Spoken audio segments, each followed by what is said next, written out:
Watergate. 1972, deux journalistes du Washington Post font tomber le président Nixon. Le Watergate entre dans la légende du journalisme qui dévoile les secrets du pouvoir.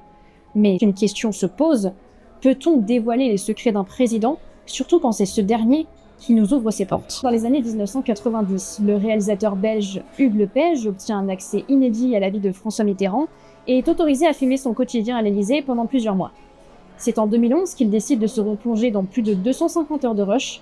La question qu'il se pose alors, c'est: a-t-il vraiment dévoilé des choses sur le président Mitterrand? J'avais une certaine expérience déjà comme journaliste d'avoir interrogé des personnalités importantes sur le plan politique comme sur le plan culturel.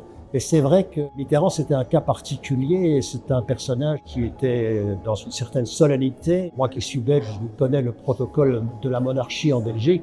J'ai pu constater que le protocole républicain à l'Élysée était au moins aussi strict, sinon plus même que celui d'une monarchie. J'avais finalement le sentiment qu'en dépit du fait que nous avions fait ce travail critique, ça aboutissait à ce que lui souhaitait qu'on produise comme image de sa personne. On ne filme pas le pouvoir de près. Quand on est trop près du pouvoir, il n'y a rien à faire, on est happé. On se retrouve dans des situations très privilégiées et ça, inévitablement, ça modifie le regard, même dans son inconscient.